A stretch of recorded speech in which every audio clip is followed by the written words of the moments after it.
आपसे यह प्रश्न है कि शुरू से मैं बचपन से यही देखती आ रही हूँ कि लड़के और लड़कियों में इतना अंतर क्यों करते हैं, या ये हमारी धार्मिक मान्यता पुराने से चली आ रही है कि लड़कियों को कमजोरी समझा जाएगा? नहीं, हमारे यहाँ पुरानी मान्यता नहीं है ऐसी। हमारे यहाँ लड़कियों को कभी कमजोर नहीं समझा गया। यदि कमजोर समझा गया होता तो झांसी की रानी को तलवार चलाना क्यों सिखाया? यदि कमजोर समझा गया होता तो रानी दुर्गावती को तलवार चलाना क्यों सिखाया? हमारे यहाँ नारी को कभी कमजोर नहीं समझा गया, नारी को सबसे आगे रखा गया। कुछ लोगों के कारण बेटा, कुछ मूर्खों के कारण ये भेद पैदा होता है समाज में। सब नहीं करते, हर बाप अपनी बेटी के साथ भेद नहीं करता, कुछ बाप करते हैं, तो कुछ मुट्ठी भर लोग हैं, इसलिए सबके लिए ये नहीं कहा जा सकता। पर गुरुजी गांव में तो अक्सर ऐसा ही होता है। मैं तो गांव से में थोड़ा से माँ बाप की चिंता को भी समझिए। लड़का यदि 10 बजे रात को घर आता है ना, तो माँ बाप ज्यादा टेंशन नहीं लेते। लड़की 10 बजे रात को आए तो बड़ी सोचनीय बात है। क्यों जानते हैं कारण? कारण ये है ना कि समाज ठीक नहीं है, आज लोगों की सोच अच्छी नहीं है। कब आपका कोई हरण कर ले, कब आपके साथ कोई गंदी निगाहें आपके ऊपर डाले, इसलिए माँ बाप थोड़ा सा चिंतित रहते हैं कि मेरी बेटी समाज में सुरक्षित रहे, कल को कोई उंगली ना उठाए।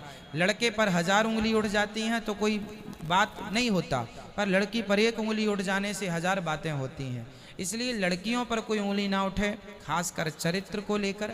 इसलिए माँ बाप थोड़े से चिंतित होते हैं, इसलिए बेटी को घर पर रखते हैं। और मैंने कई बार आपसे कहा है कि लड़का होता है सरिया, दुकान पे बाहर पड़ा होता है, लड़की होती है हीरा, इसलिए उसे दुकान के अंदर रखा, हीरा को अंदर रखा जाता है, सरिया को बाहर। लड़का यदि बिगड़ेगा तो कीमत कितनी कम होगी, जंग लगेगा लोहे में तो कितना कम बिकेगा, 2-4 रुपए कम बिकेगा और क्या होगा। पर यदि हीरा टूट गया तो फिर वो 1 रुपए का नहीं बिकेगा। तो लड़की दोनों कुलों को तारने का हीरा है, लड़का तो सरिया है, बाहर भी पड़ा रहेगा। गुरुजी वो तो ठीक है, पर ऐसे कैसे किसी को भी हीरा मान लिया जाए बिना तरासे हुए? क्यों नहीं लड़कियों को सिखाया जाता है कि अपना आत्मनिर्भर बनो, खुद की सुरक्षा स्वयं करो? हमने तो 1000 बार कथा में कहा है झांसी की रानी को। आप तो कहते हैं पर लोग करते तो नहीं है। अब नहीं करते वो अलग विषय, पर मेरी अपनी देखो शास्त्रों की सोच तो मैं बताता हूँ।